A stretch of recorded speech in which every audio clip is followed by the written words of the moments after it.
नमस्कार दोस्तों, मैं हूं सौरभ शर्मा और आप देख रहे हैं सवाल तो बनता है। आज हमारे साथ एक बड़े खास मेहमान हैं। उससे पहले आपको बता दूं कि देश की राजनीति में एक जबरदस्त मंथन चल रहा है और इस वक्त खासकर विपक्ष में जो एक नेता सबसे ज्यादा मोबाइल नजर आ रहे हैं वो है आम आदमी पार्टी के अरविंद केजरीवाल। वो तमाम विपक्षी नेताओं को एकजुट करने की कोशिश कर रहे हैं। दिल्ली में शराब घोटाले से जो उनकी पार्टी की मुसीबतें शुरू हुई उसमें एक छोटी सी उम्मीद की किरण या एक अच्छी खबर उनके लिए आई थी जब सुप्रीम कोर्ट ने यह कहा कि दिल्ली की अफसरशाही पर अब दिल्ली के मुख्यमंत्री की लगाम लगेगी। लेकिन केंद्र सरकार ने एक ऑर्डिनेंस लाकर वापस एलजी को दिल्ली के अफसरों का बॉस बना दिया। अरविंद केजरीवाल इसी ऑर्डिनेंस को हराने के लिए राज्यसभा में उस बिल को परास्त करने के लिए पूरे विपक्ष का साथ चाहते हैं और यही उनकी जगह जगह भ्रमण की वजह भी है। अब नई संसद का मुद्दा भी आ गया, इसमें भी वो विपक्ष के साथ हैं, वो बहिष्कार कर रहे हैं नई संसद के मोदी जी के उद्घाटन का। अब इस सब के बीच आम आदमी पार्टी आगे अपने आप को कैसे देखती है, हमारे साथ बात करने के लिए राज्यसभा सांसद राघव चड्ढा जी। राघव जी, बहुत स्वागत है आपका और आपने हमें समय दिया, आपका धन्यवाद। बहुत बहुत शुक्रिया। जैसा मैंने कहा कि एक तो आप अपनी पार्टी के चेहरे हैं, अपनी पार्टी की बात आप रखते हैं, बड़ी मजबूती से रखते हैं, लेकिन अरविंद केजरीवाल जी को ये जगह जगह जाकर विपक्ष को अपनी बात समझाने की जरूरत क्यों पड़ रही है? क्या इसके पीछे वजह उनका अब तक का जो रवैया रहा है कि वो हर किसी को या उनकी जो उनकी लोग कहते हैं कि वो अब समझने लगे हैं कि वो नरेंद्र मोदी के चैलेंजर हैं, क्या अब उनको विपक्ष को मनाना पड़ रहा है कि आप मेरा साथ दीजिए? सौरभ भाई, दिल्ली में 15 साल कांग्रेस पार्टी का शीला दीक्षित जी की सरकार का राज रहा। उस 15 साल के कार्यकाल में एक सरकार के पास जितनी शक्तियां होनी चाहिए थी और खास तौर पे अफसरशाही की ट्रांसफर, पोस्टिंग और वो तमाम अधिकार चुनी हुई सरकार के पास होते थे, अधीन आते थे। जैसे ही अरविंद केजरीवाल जी की सरकार, प्रचंड बहुमत की सरकार, आजाद भारत के इतिहास में सबसे बड़े जनादेश की सरकार 2015 में बनती है, केंद्र में बैठी भाजपा सरकार से ही हजम नहीं होता और केंद्र में बैठी भाजपा सरकार अरविंद केजरीवाल जी की सरकार से तमाम शक्तियां छीन लेती हैं और मैं साफ तौर पे कहूं, उन्होंने सरकार को नपुंसक बनाने का काम किया, प्रयास किया कि इस चुनी हुई सरकार को हम नपुंसक बना दें और केंद्र दिल्ली पे शासन करे। चुनी हुई सरकार दिल्ली की आम आदमी पार्टी की, अरविंद केजरीवाल की सरकार शक्ति विहीन हो जाए। इस शक्ति विहीन करने का जो प्रयास भाजपा लगातार करती रही, इसके संघर्ष में अरविंद केजरीवाल लड़ाई लड़ते रहे और अंत में जाकर हमने सुप्रीम कोर्ट का दरवाजा खटखटाया। 8 साल की कड़ी लड़ाई के बाद जब सुप्रीम कोर्ट ने साफ तौर पर यह कहा कि हक और अधिकार जनता की चुनी हुई सरकार अरविंद केजरीवाल की सरकार के पास होना चाहिए, अफसरशाही से लेकर सरकार चलाने की तमाम शक्तियां अरविंद केजरीवाल की सरकार के पास हैं और किसी उपराज्यपाल या गवर्नर या केंद्र में बैठी सरकार के पास नहीं है, तो यह बात भी भाजपा से हजम नहीं हुई। और एक संवैधानिक पीठ के, सुप्रीम कोर्ट के संवैधानिक पीठ के 5 जजों की पीठ के पांचों जजों ने अरविंद केजरीवाल के हक में निर्णय दिया। उस जजमेंट को, उस निर्णय को पलटने के लिए एक नापाक कोशिश केंद्र सरकार ने करी, जो एक अध्यादेश लिया है, ऑर्डिनेंस लिया है। इसके कानूनी पहलू पे मैं जरूर आपसे चर्चा करूंगा, कानून का थोड़ा बहुत जानकार हूं, समझ रखता हूं, लेकिन राजनीतिक पहलू यह है कि 25 साल से भारतीय जनता पार्टी दिल्ली में सरकार बनाने की कोशिश कर रही है। 10 साल हमें हो गए, 15 साल शीला दीक्षित जी की सरकार के थे। 25 साल से लगातार भारतीय जनता पार्टी को दिल्ली में हार मिलती आई है और उस हार के चलते आज उन्होंने कहा कि सरकार ही खत्म करो, सरकार की तमाम शक्तियां ले लो। दिल्ली वाले तो कभी भाजपा को वोट देंगे नहीं, सरकार ही खत्म कर दो। अब आपके सवाल पर आता हूं। आज इस अध्यादेश को जब संसद में लाया जाएगा मतदान के लिए, क्योंकि अभी तो अध्यादेश है, अभी तो संसद सत्र में नहीं है, और अध्यादेश को भी आपातकालीन परिस्थितियों में लाया जाता है। अध्यादेश कोई नॉर्मल रूट नहीं है, rarest of the rare cases में ऑर्डिनेंस लाया जाता है, लेकिन शायद ये politically rarest of the rare case था। बीजेपी के पेट में दर्द हो रही थी कि केजरीवाल को तो 8 दिन के लिए भी शक्ति ना मिले, 8 साल के बाद मिली है, 8 दिन भी इन्होंने हमारे पास वो शक्तियां नहीं रहने दी, 9वें दिन लाकर अध्यादेश लाकर ये शक्तियां छीन ली। अब जब ये राज्यसभा में कानून लाया जाएगा मतदान के लिए, तब बहुमत भाजपा के पास नहीं है, ठीक है। इसीलिए बहुमत विपक्ष की तमाम पार्टियां अगर एकजुट हो जाती हैं तो विपक्ष की पार्टियों के पास है। इसीलिए हर दर का दरवाजा अरविंद केजरीवाल खटका रहे हैं कि दिल्ली वालों के अधिकार के लिए मैं हर दर का दरवाजा खटखटाऊंगा, ऐसी पार्टियों का दरवाजा भी खटखटाऊंगा जिनसे वैचारिक मतभेद रहे, जिनके साथ हम कभी एक वो मंच पर पार्टियां नहीं आपके लिए क्या कहती है मैं आपको बताऊंगा, लेकिन जहां से आपने शुरुआत की वहीं से शुरुआत करता हूं। आपने कहा जब से नरेंद्र मोदी की सरकार बनी इन्होंने अरविंद केजरीवाल की शक्तियां छीन ली, दिल्ली में काम करने की नपुंसक सरकार बना दी। शक्तियां आपके पास थी कब? दिल्ली की सरकार में हमेशा से अफसरशाही एलजी के पास रही। यह सुप्रीम कोर्ट के फैसले से आपको मिली थी पहली बार। इससे पहले दिल्ली में जितने मुख्यमंत्री रहे, 15 साल शीला दीक्षित, उससे पहले बीजेपी के 3 मुख्यमंत्री रहे, तीनों के तीनों ने और शीला दीक्षित जी ने ऐसे ही काम किया। देखिए, शीला दीक्षित जी के पास जितनी शक्तियां थी उनकी सरकार के पास, उतनी शक्तियां आप हमें दे दीजिए, फिर देखिए हम क्या सरकार चलाते हैं। उनके पास केवल अफसरशाही की ट्रांसफर पोस्टिंग की शक्ति नहीं थी, इसके साथ साथ एंटी करप्शन ब्रांच जो है एसीबी, उसकी शक्तियां भी थी। और आपने देखा था 49 दिन की जब हमारी पहली सरकार बनी थी, अल्पमत की सरकार, उस सरकार में अरविंद केजरीवाल जी के पास तमाम शक्तियां थी। एंटी करप्शन ब्रांच का इस्तेमाल कर कर इस देश के कई बड़े नेताओं पर अरविंद केजरीवाल जी ने एफआईआर दर्ज करी थी भ्रष्टाचार की। आज तक उन लोगों के हाथ पांव कांपते हैं अरविंद केजरीवाल का नाम सुन के, एफआईआर का हुआ क्योंकि वो सारी एंटी करप्शन ब्रांच और शक्तियां छीन ली गई और वो एफआईआर जो थी उन्हें ठंडे बस्ते पीछे में की डाल दिया। बात आप छोड़िए, तो मैं वो तो जो हो गया हो अंत गया। में इतना कहूंगा, हाँ। सौरभ भाई, ये जो शक्तियों की लड़ाई है, ये कोई शक्तियां पाकर हमने कोई अपने लिए जमीन जेवरात संपत्ति तो बनानी नहीं है। बीजेपी के लोग ये कह रहे हैं कि उस फैसले में खुद लिखा हुआ है कि आप चाहें तो कानून बना सकते हैं, ऑर्डिनेंस लिया है। ये ऑर्डिनेंस सौरभ भाई 3 तरीके से गलत है। पहला है कि ये देश के संघीय ढांचे पे प्रहार है। संघीय ढांचा क्या होता है कि राज्यों में जो सरकारें हैं वो राज्य की काम करेंगी, केंद्र में जो सरकारें हैं वो देश का काम दिल्ली फुल स्टेट नहीं है। मैं आ रहा हूं उस पे आ रहा हूं। आज जो राज्यों की सरकारें हैं उन्हें पूरे काम करने का एक दायरा दिया गया है। हम ये नहीं कह रहे कि राज्य सरकारें आज विदेश नीति क्या होगी इस पे फैसले लेगी, राज्य सरकारें नहीं ले सकती, ना उत्तर प्रदेश की सरकार, ना दिल्ली की सरकार, ना राजस्थान की सरकार। लेकिन उस राज्य के अंदर कैसी शिक्षा हो, कैसा स्वास्थ्य हो, कैसा इलाज हो, ये सारी जो चीजें हैं वो राज्य की सरकारें तय करती हैं। संघीय ढांचा है। ये ऑर्डिनेंस सबसे पहले देश के संघीय ढांचे पे प्रहार है और कहा गया कि अगर आपकी गैर भाजपा सरकार है तो संघीय ढांचे हमारे लिए कुछ मायने नहीं रखता, हम आपकी सारी शक्तियां खींच लेंगे। दूसरा प्रहार ये ऑर्डिनेंस का लोकतंत्र पे है। कैसे है? लोकतंत्र में, जनतंत्र में जनता वोट देके अपनी सरकार चुनती है। सरकार जनता जो चुनती है वो सरकार नेता चलाते हैं, मंत्री चलाते हैं। अगर मंत्रियों से सारी शक्ति ले लोगे, यानी कि जनता के वोट से सारी शक्ति ले लोगे, तो फिर तो लोकतंत्र का कोई मतलब ही नहीं। तो दूसरा प्रहार ये देश के लोकतंत्र पे। और तीसरा प्रहार ये ऑर्डिनेंस सुप्रीम कोर्ट पर है, न्यायपालिका पे। न्याय के सबसे बड़े मंदिर देश के सुप्रीम कोर्ट पर है। 5-0 की फैसले के बाद, यूनैनिमस सुप्रीम कोर्ट के जजमेंट को 8 दिन में पलटकर आज मुझे लगता है ये पूरी लड़ाई केंद्र बनाम केजरीवाल या मोदी बनाम केजरीवाल नहीं, ये केंद्र बनाम सुप्रीम कोर्ट बन गई है। ये सुप्रीम कोर्ट आप केंद्र और सुप्रीम कोर्ट को क्यों आमने सामने खड़ा दिखाना चाहते हैं? क्या केंद्र के पास, मैं उसी पर आ रहा हूं बार बार, मैं उस बहस में वो आपका पॉइंट है, आप रखिए कि भाई आपको क्या दिक्कत होती है जब आपके पास ये शक्तियां नहीं होती और सुप्रीम कोर्ट ने आपको शक्तियां दी, बात ठीक है। लेकिन क्या लीगली, कानूनी तौर पर, संवैधानिक ढांचे के अंदर केंद्र के पास अधिकार है या नहीं कि वो ऑर्डिनेंस ला सके? तो फिर सुप्रीम कोर्ट के आदेश की अवहेलना कैसे हो गई या तकरार कैसे होगी? अच्छा सवाल है। 2 बिंदु हैं और थोड़ा कानूनी दांवपेच से समझाना चाहूंगा।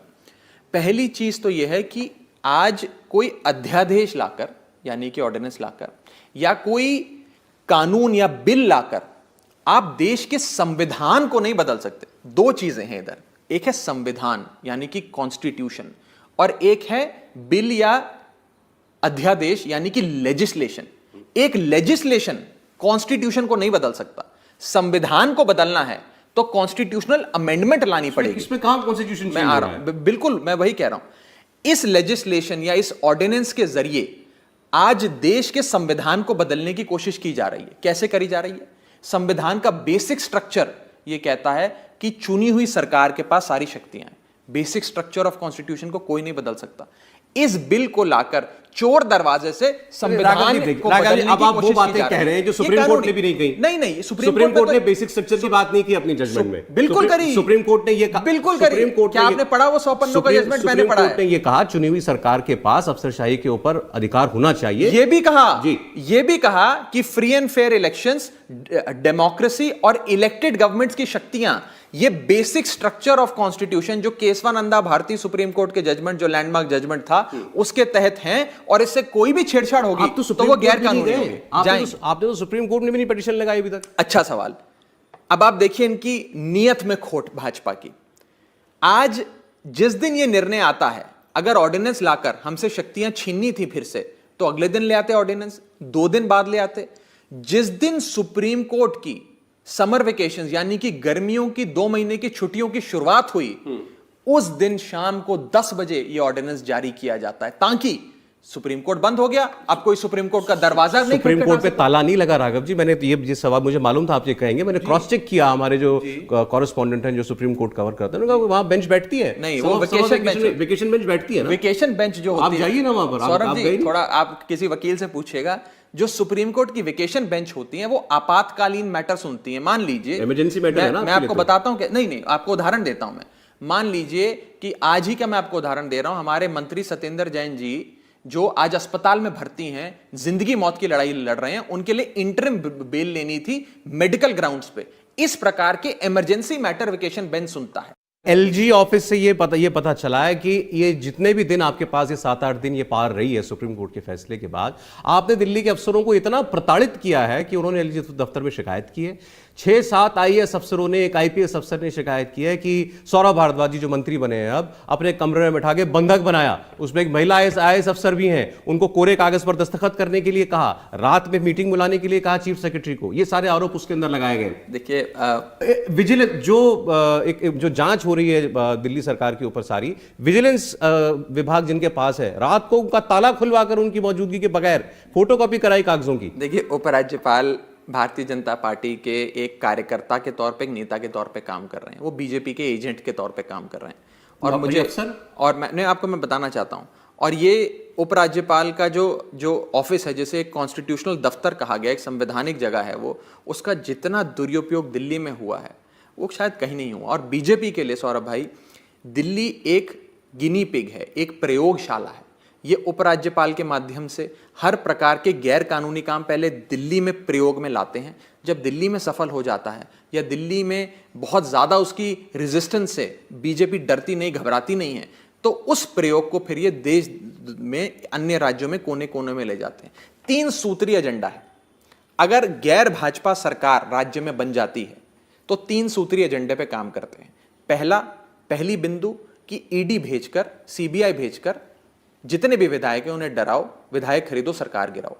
दूसरा बिंदु है, अगर ईडी सीबीआई से बात नहीं बन रही है तो पैसा दो, जायदाद दो, विधायक खरीद लो और सरकार गिराओ।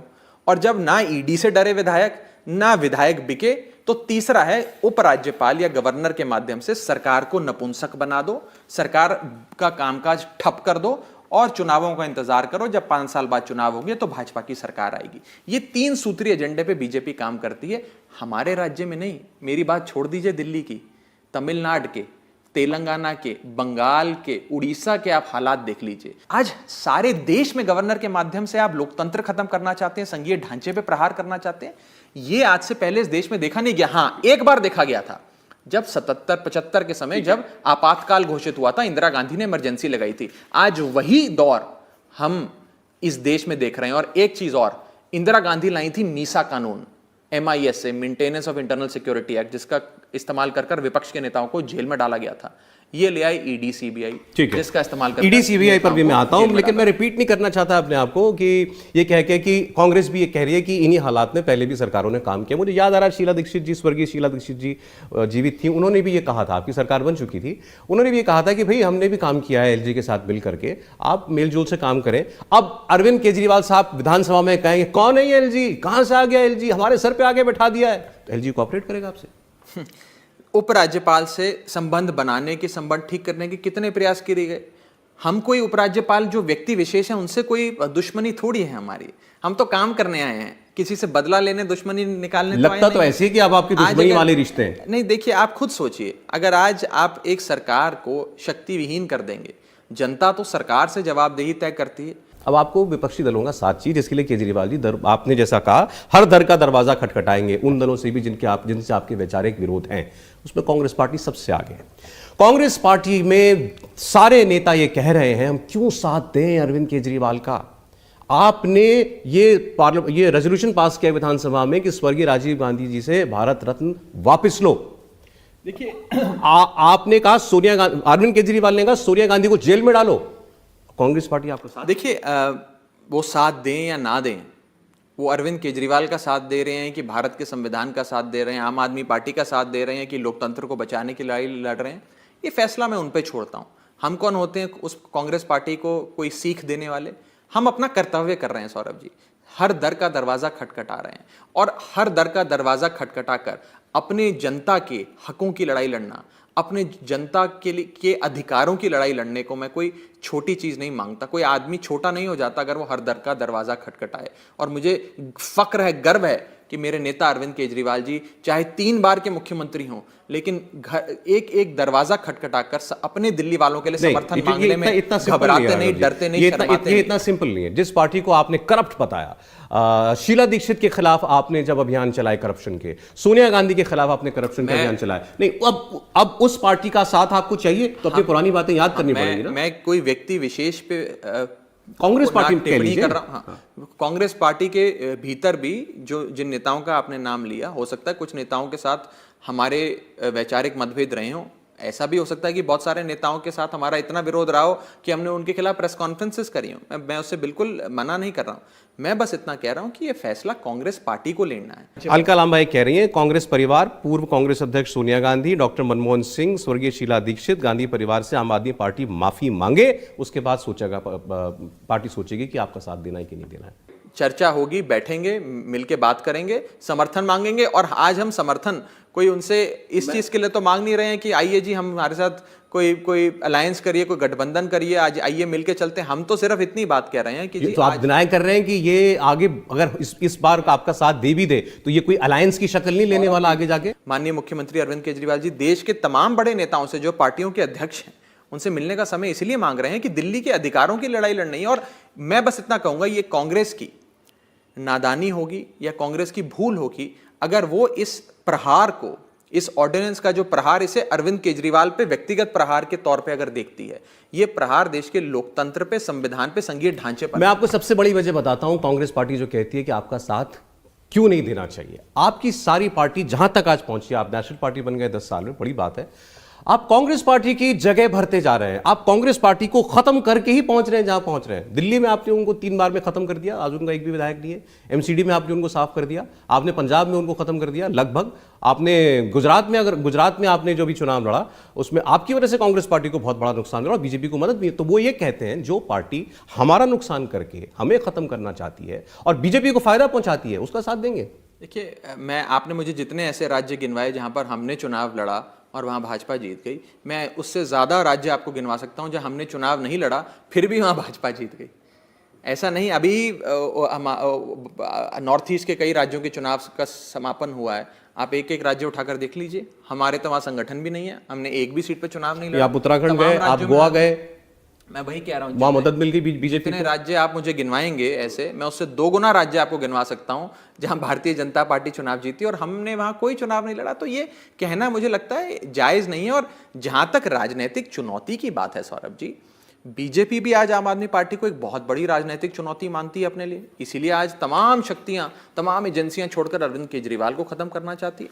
हो सकता है अन्य पार्टियां भी हमें एक राजनीतिक चुनौती के तौर पर देखती होंगी। मैं तो अक्सर कहता हूं आम आदमी पार्टी भारत देश का फास्टेस्ट ग्रोइंग पॉलिटिकल स्टार्टअप है, लेकिन इसका यह मतलब नहीं है कि अगर हम आज एक राजनीति के मैदान में कंपेटिटर्स हैं, प्रतिस्पर्धा कर रहे हैं, तो अब हम देश हित के जो मुद्दे हैं, लोकतंत्र को बचाने के जो मुद्दे हैं, संघीय ढांचे को बचाने के जो मुद्दे हैं, उन सबको भूलकर तो कांग्रेस पार्टी सब कुछ भूल जाए। आपने उनके लिए जो कहा, जो किया, जैसा भी आपने चुनावी आपका जो भी इलेक्टोरल हिस्ट्री रही है, और इस वक्त आपका साथ दे दे बस। मैं आपको उसूलों के आधार पे एक विपक्षी पार्टी, एक विरोधी पार्टी कैसे दूसरी पार्टी का साथ देती है उसका उदाहरण देता हूं। कांग्रेस पार्टी के बड़े नेता राहुल गांधी जी की सदस्यता रद्द हुई, उन्हें मानहानि के मुकदमे में 2 साल की कैद सुनाई गई और उनकी सदस्यता लोकसभा में रद्द कर दी गई। सबसे पहले नेता इस देश के जिन्होंने राहुल गांधी का समर्थन किया और कहा कि भारतीय जनता पार्टी ने राहुल गांधी की सदस्यता रद्द कर कर जो काम किया है वो गलत है और हम राहुल गांधी के साथ खड़े हैं इस विषय पे, हम भारतीय जनता पार्टी के साथ नहीं खड़े। उस नेता का नाम है अरविंद केजरीवाल। उसूलों पे समर्थन दिया, उसूलों की बात करी और आज लोकतंत्र को बचाने के लिए इस लड़ाई में उन्होंने नैतिकता के आधार पे, उसूलों के आधार पे ये बयान जारी किया। हम प्रिंसिपल्स पे चलने वाली पार्टी है। नहीं, लेकिन जब मनीष सिसोदिया गिरफ्तार हुए थे और आपने चिट्ठी लिखी थी ईडी सीबीआई के खिलाफ प्रधानमंत्री को शायद, कांग्रेस पार्टी ने तो उसमें साथ नहीं दिया था। कोई बात नहीं, मैं बार बार ये प्रूव कर रहा हूं कि कांग्रेस पार्टी हमेशा ये साबित करती आई है कि आपका साथ देना उसकी मजबूरी कतई नहीं है और आप उसके विरोधी हैं। हमारी पार्टी गीता के उस श्लोक में विश्वास रखने वाली है जिसका अर्थ है कि कर्म करो, फल की चिंता मत करो। हम अपना कर्म कर रहे हैं, हम दर दर का दरवाजा खटखटा रहे हैं कि हमें समर्थन दो, ये राष्ट्र विरोधी, संविधान विरोधी अध्यादेश है, इसे गिराना है। कांग्रेस हमारे कर्म का क्या फल हमें देगी वो कांग्रेस तय करे, हमारा क्या लेना देना। हम तो अपना काम कर रहे हैं, हम अपना काम करेंगे। एक बचपन में मैं कहानी सुनता था, अगर मुझे याद है और मैं ठीक से उसे रिप्रोड्यूस कर पा रहा हूँ, अगर मेरी याददाश्त मुझे साथ देती है तो मैं बताता हूँ कि एक साधु एक बार बहुत बड़े महापुरुष स्नान कर रहे थे, नदी के भीतर स्नान कर रहे थे। एक बिच्छू साथ में था, वो बिच्छू बार बार उनको डंक मारे और पानी में गिर जाए। वो बार बार बिच्छू को डूबते पानी में, वो बेचारा डूबता जा रहा था, बिच्छू को निकालते, वो जैसे ही निकालते वो फिर उन्हें डंक मारता, वो फिर गिर जाता पानी में, डूब जाता, मर जाता। वो साधु फिर बिच्छू को निकाले, बिच्छू फिर डंक मारे, फिर गिर जाए, साधु फिर उसको, उसकी जान बचाए, उसको डूबने से बचाए, उसे बाहर निकाले, वो बिच्छू फिर उसे डसता था। तो साथ में एक शख्स खड़ा था, उसने बोला कि आप क्यों बार बार उस बिच्छू को बचा रहे हैं, डूबने दीजिए, वो आपको बार बार डंक मार रहा है, आपको, आपके शरीर में जहर आ रहा है, आप मर जाएंगे, आप क्यों उसे मरने दीजिए, पानी में डूबता है, डूबे। तो बिच्छू को कहा छोड़ दीजिए। साधु ने यह जवाब दिया कि उसका कर्म है, उसका कर्तव्य है मुझे डंक मारना, लेकिन मेरा कर्तव्य है उसकी जान बचाना। साधु ने अपना धर्म निभाया, बिच्छू ने अपना धर्म निभाया, हम अपना धर्म निभा। आप साधु हैं, कांग्रेस बिच्छू है। मैं किसी पार्टी को ना बिच्छू कह रहा हूं ना, मैं तो एक कहानी के माध्यम से ये बताने का प्रयास कर रहा हूं। ये हाल के दिनों में कुछ महीनों से अरविंद केजरीवाल जी की सीधी अदावत हो गई है नरेंद्र मोदी के साथ। ऐसे शब्द वो पहले नहीं बोलते थे। आपने कहा कि केजरीवाल फोबिया से ग्रस्त हो गई है भारतीय जनता पार्टी। देखिए, आज इस देश में अगर भारतीय जनता पार्टी को किसी नेता से डर लगता है सौरभ जी, या कोई नेता उनके सपनों में भूत बनकर आता है और उन्हें डरा के रात आधी रात को उठा देता है, जगा देता है, उनकी नींद उड़ा देता है, वो नेता है अरविंद केजरीवाल। आज हम वो पार्टी थे जो सड़क से एक आंदोलन से निकले थे। आज उस गरीब पार्टी, छोटी सी पार्टी की 2 राज्यों में सरकार है। 10 साल भी हमें अभी बने हुए हमारी पार्टी के जन्म को नहीं हुए और 10 साल के भीतर हमारी 2 राज्यों में सरकार है। दूसरी ओर भारतीय जनता पार्टी, जो अपने आप को विश्व की सबसे बड़ी पार्टी कहते हैं, उसे 10 साल लगे थे जनसंघ के एक पूरे पैराफिनिलिया इतिहास होने के बाद जब बीजेपी बनी, नई बनी बीजेपी को 10 साल लगे थे अपना पहला राज्य जीतने में। हम 10 साल के भीतर 2 राज्यों में हमारी सरकार है, 10 से ज्यादा हमारे सांसद हैं। तो इस रफ्तार से आम आदमी पार्टी आगे बढ़ रही है। ये रफ्तार बीजेपी को कहीं ना कहीं डराती है, उन्हें घबराहट पैदा करती है उनके हृदय में। इसीलिए आज वो हर प्रकार के हमले हम पे करते हैं, इसीलिए हमारे नेताओं को पकड़ के जेल में डालते हैं, इसीलिए हम पर व्यक्तिगत हमले करते हैं। भ्रष्टाचार हो रहा है इसलिए पकड़ रहे हैं, कोर्ट छोड़ दे, नहीं है कि भ्रष्टाचार तो बेल दे दे। सत्येंद्र जैन जी को भी बेल मेडिकल ग्राउंड्स पर मिली है। देखिए, सबसे पहली चीज तो यह है कि भारतीय जनता पार्टी कथाकथित तौर पे जिस घोटाले की बात करती है, घोटाला बीजेपी के मन का घोटाला है। पिछले एक साल से ये चीख कर, चिल्ला कर दुनिया को बताने का प्रयास कर रहे हैं कि कोई घोटाला हो गया दिल्ली में। इस जांच में 1000 से ज्यादा अफसर लगे, इस जांच में 400 से ज्यादा जगह रेड हुई, इस जांच में करीब 100 लोग गिरफ्तार हुए। तमाम इन्फोर्समेंट डायरेक्टरेट और सीबीआई के अफसर सारे काम छोड़कर इसी जांच में लगे हैं। इतनी जद्दोजहद के बाद भी ना इन्हें एविडेंस मिला, ना प्रोसीड्स ऑफ क्राइम मिले और ना ही इनके पास एक फूटी कौड़ी की रिकवरी है। 10,000 करोड़ का घोटाला कहती है बीजेपी हो गया। अगर 10,000 करोड़ का घोटाला आम आदमी पार्टी के किसी नेता ने कर दिया, मनीष सिसोदिया ने या किसी अन्य नेता ने कर दिया, तो ये 10,000 करोड़ गए कहाँ? ये 100 करोड़ आपको मिला साउथ ग्रुप से, कहाँ है? वो कहाँ उसकी बात 100 होती है। करोड़ कितना पैसा होता है? कहाँ चला गया 100 करोड़ रुपए? मनीष सिसोदिया के लॉकर पे रेड हुई, मनीष सिसोदिया के पैतृक गांव पे रेड हुई, मनीष सिसोदिया के घर पे रेड हुई, उनके सोफे, मेज, दराज सब तोड़ फोड़ कर 100 करोड़ रुपए ढूंढने का प्रयास किया। चुनाव में खर्चे आपने कहते हैं। एक फूटी कौड़ी चुनाव नहीं में मिली। खर्चे आपने। मैं आ रहा हूं उस पे। एक फूटी कौड़ी नहीं मिली, एक नया पैसा इनको नहीं मिला। आज कोई भी क्रिमिनल इन्वेस्टिगेशन के अंदर कहा जाता है प्रोसीड्स ऑफ क्राइम कहाँ है। अगर कोई अपराध हुआ तो उस अपराध से निकला गया पैसा, या तो उस पैसे की रिकवरी होगी या पैसा कहां गया वो साबित होगा। इन्होंने एक फूटी कौड़ी का कोई सबूत आज तक कोर्ट में पेश नहीं किया। लेकिन कानून बदलकर एक व्यवस्था बना दी सौरभ जी, जो व्यवस्था ये कहती है कि जांच के नाम पर, जांच की आड़ में आप किसी को भी गिरफ्तार कर जेल में डाल सकते हो। आज जितने भी लोग जेल में, और ध्यान से सुनिएगा मेरे कथन को, जितने भी लोग जेल में हैं ये लोग अपराधी नहीं हैं, ये लोग कॉन्विक्ट्स नहीं हैं। इन लोगों को कोर्ट ने दोषी नहीं करारा है। आज सिर्फ जांच की आड़ में उन लोगों को जेल में डाला गया और कोर्ट में जाकर सीबीआई ईडी कहती है कि हम एक जांच कर रहे हैं, उस जांच से इस शख्स का कोई संबंध है, अगर हम इसे छोड़ देंगे तो ये कहीं ना कहीं सबूत मिटा सकता है, इसीलिए हम इन्हें महीनों दर महीने सालों दर साल जेल में रखेंगे। ये तो आप कोर्ट की विजडम पे सवाल उठा रहे हैं। ये कानून का दुरुपयोग करके, कानून बदल कर इन्होंने एक ऐसी व्यवस्था बनाई है कि विपक्ष के तमाम नेताओं को पकड़ के जेल में डाल दो। ऐसे ही मीसा कानून लाया गया था, वो भी कानून था, कानून तहत जेल होती। कोई घोटाला नहीं हुआ दिल्ली में। मैं चुनौती देता हूं भारतीय जनता पार्टी को, रत्ती भर सबूत लाएं घोटाले का, रत्ती भर सबूत। ये घोटाला बीजेपी के मन का घोटाला है।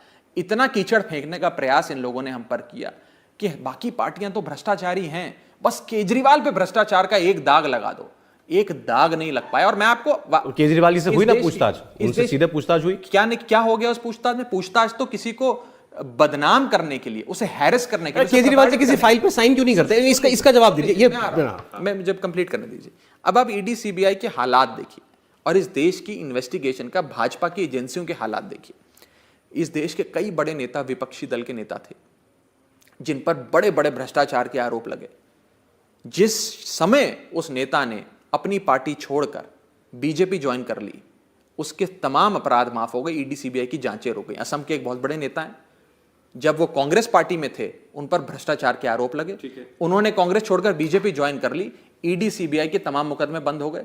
वेस्ट बंगाल के नेता मुकुल रॉय, भ्रष्टाचार के बहुत आरोप लगे, इंडिया टीवी ने भी बड़े शोज पे दिखाए, इन्वेस्टिगेशन हुई, जांच हुई, उन्होंने ममता बनर्जी की पार्टी छोड़कर बीजेपी ज्वाइन कर ली, सारे आरोप माफ हो गए, ईडी सीबीआई ने केसेस ठंडे बस्ते में डाल दिए। शुवेंदु अधिकारी जो लीडर ऑफ ऑपोजिशन है आज बंगाल में, ममता बनर्जी के बड़े करीबी नेता थे, उन पर भ्रष्टाचार के आरोप लगे।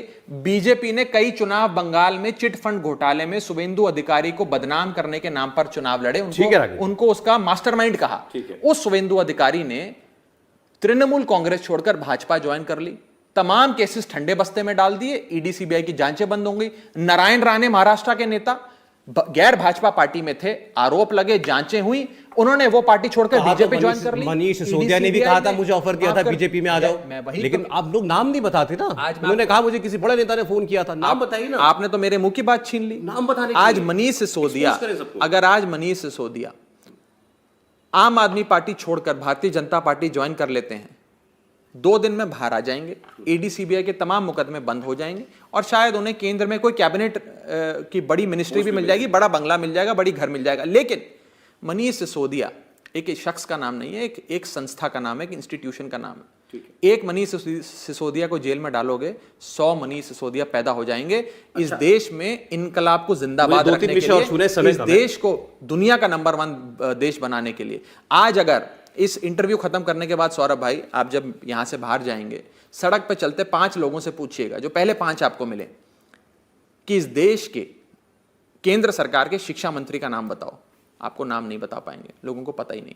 लेकिन ये पूछिएगा दिल्ली के शिक्षा मंत्री का नाम बताओ, लोग बोलेंगे मनीष सिसोदिया। ये मनीष सिसोदिया की कमाई है, लोगों के दिल में अपनी जगह बनाई है। उस मनीष सिसोदिया को जेल में डालने के लिए बीजेपी को, बस अंत खत्म कर रहा हूं, उस मनीष सिसोदिया को जेल में डालने की वजह से बीजेपी को दिल्ली के 16 लाख बच्चों की जो दिल्ली के सरकारी स्कूल में पढ़ते हैं उन 16 लाख बच्चों की हाय लगेगी, उनके माता पिता की। मैं अगर दिल्ली के लोगों से ये पूछूंगा कि मुझे बताइए अरविंद केजरीवाल कौन सा विभाग देखते हैं, तो क्या जवाब देंगे? अरविंद केजरीवाल कोई विभाग अपने पास नहीं रखते, वो कोई कागज साइन नहीं करते, किसी फाइल पर उनका दस्तखत नहीं होता, ये बताया जाता है। ऐसा क्यों है? अरविंद केजरीवाल मुख्यमंत्री हैं, अरविंद केजरीवाल पूरी सरकार चलाते हैं। जो कैप्टन ऑफ द शिप होता है वो पूरी शिप को संचालित करता है, पूरी सरकार चलाता है। आज दिल्ली की जनता को फ्री बिजली मिल रही है, मुफ्त पानी मिल रहा है, वर्ल्ड क्लास एजुकेशन मिल रही है, बढ़िया मोहल्ला क्लिनिक मिल रहे हैं, दवा इलाज मिल रहा है, महिलाओं को मुफ्त बस की यात्रा मिल रही है, बुजुर्गों को तीर्थ यात्रा मिल रही है। आज ईवी पॉलिसी दिल्ली के अंदर आ गई है, बड़ी बड़ी सड़कें फ्लाईओवर बन रहे हैं, सिग्नेचर ब्रिज से लेकर बड़े बड़े इंफ्रास्ट्रक्चर प्रोजेक्ट्स चल रहे हैं। ये सारा अरविंद केजरीवाल जी की सरकार कर रही है। ठीक है, अच्छा ठीक। अब इस वक्त जो मुद्दा सबसे ज्यादा गर्म है वो ये है कि नई संसद का उद्घाटन प्रधानमंत्री करेंगे, आपकी पार्टी भी उसका बॉयकॉट कर रही है विपक्ष की 20-21 पार्टियों के साथ। बीजेपी कह रही है ये नरेंद्र मोदी से नफरत का सबसे बड़ा सबूत है। प्रॉब्लम ये नहीं है कि उसमें राष्ट्रपति को क्यों नहीं बुलाया गया, प्रॉब्लम ये नरेंद्र मोदी उद्घाटन क्यों कर रहे हैं। पहली चीज तो यह है कि भारत का संविधान ये कहता है कि जो राष्ट्रपति होते हैं वो हेड ऑफ द स्टेट होते हैं। हमारे देश के पहले citizen, first citizen of India और हेड ऑफ द स्टेट राष्ट्रपति होते हैं। राष्ट्रपति किसी पॉलिटिकल पार्टी के मेंबर नहीं होते हैं। राष्ट्रपति इस संविधान के और देश के लोकतंत्र की रक्षा करने के प्रतीक होते हैं। देश का संविधान का आर्टिकल 79 कहता है पार्लियामेंट का अर्थ है लोकसभा, राज्यसभा और राष्ट्रपति। आज अगर इस देश में राष्ट्रपति देश के नए संसद भवन का उद्घाटन नहीं करेंगे तो कौन करेगा? राष्ट्रपति की जो उपाधि है सौरभ भाई, वो प्रधानमंत्री, काउंसिल ऑफ मिनिस्टर्स, मुख्यमंत्री, आर्मी के तमाम जनरल्स, इन सब से कहीं ऊपर है। और ये उपाधि जो राष्ट्रपति की है, ये इतनी बड़ी उपाधि है कि सदन को बुलाने का और सदन ठीक से संचालित हो, इसकी तमाम अथॉरिटी राष्ट्रपति के पास होती है।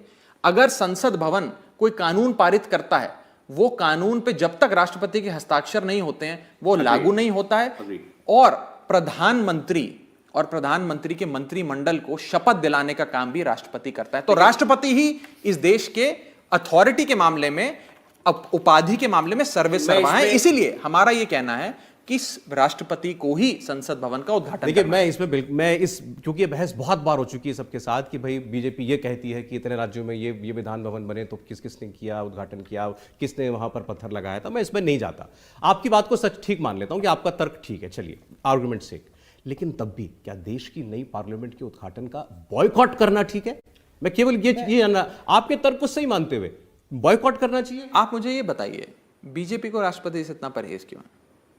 मैं तो मैं पूछना चाहता हूं, आपके माध्यम से बीजेपी से पूछना चाहता हूं, अगर बीजेपी के नेता ये कार्यक्रम देख रहे होंगे, मैं उनसे पूछना चाहता हूं। उन्होंने अपने विवेक से फैसला किया, वो कह रहे हैं ये स्पीकर का फैसला है। उन्होंने कहा ये स्पीकर का प्रेरोगेटिव है, स्पीकर ने तय किया है। मैं उनके विवेक के कई और उदाहरण आपको और देना चाहता हूं। इस देश के नए संसद भवन की जब नींव रखी गई, जब उसका शिलान्यास हुआ, तब इस देश के एक दलित राष्ट्रपति थे रामनाथ कोविंद जी, उनको नहीं बुलाया गया उस सम्मेलन में। उद्घाटन तो छोड़िए, उनको बुलाया तक नहीं गया, न्योता नहीं दिया गया। जब वॉर मेमोरियल इंडिया गेट के भीतर एक बहुत बड़ा वॉर मेमोरियल बना, उसके उद्घाटन की बात हुई, एक दलित राष्ट्रपति थे रामनाथ कोविंद जी, उनको नहीं बुलाया गया। राम मंदिर की, अयोध्या में राम मंदिर की नींव रखने की शिलान्यास की बात आई, वहां पर इस देश के दलित राष्ट्रपति रामनाथ कोविंद साहब को नहीं बुलाया गया। आज जब नए संसद भवन की उद्घाटन की बात होती है तो यह पता लगता है कि इस देश की पहली महिला, अनुसूचित जाति, आदिवासी वर्ग से आने वाली, एक एसटी समाज से आने वाली एक महिला जो देश की राष्ट्रपति है, उनको निमंत्रण तक नहीं दिया जाता। मेरा बीजेपी से सवाल है, क्या उन्हें एससी एसटी समाज से कोई परहेज है?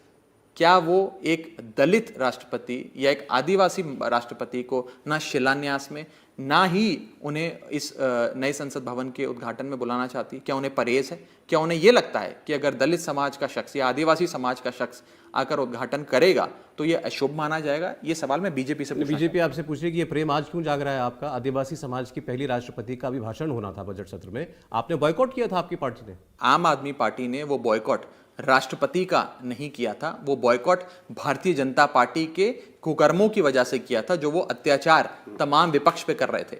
आज नए संसद भवन की, आम आदमी पार्टी को छोड़ दीजिए ना, आम आदमी पार्टी जाती है कि नहीं जाती तो छोटी सी बात है। हम तो ये कह रहे हैं कि क्या राष्ट्रपति को इस इतने बड़े कार्यक्रम का न्योता नहीं देना चाहिए? अच्छा, एक मैं आपको मैं बेसिक सवाल पे आता हूं, तर्क देता हूं, एक बस आधा मिनट लगेगा। झारखंड विधानसभा के भीतर एक छोटी सी नई बिल्डिंग का उद्घाटन होना था, आज से 2 हफ्ते पहले की बात है शायद, अगर मेरी याददाश्त मेरा साथ दे रही है तो। उस छोटी सी बिल्डिंग के उद्घाटन के लिए राष्ट्रपति जी को भेजा गया, राष्ट्रपति जी को भेजा गया, राष्ट्रपति जी गए।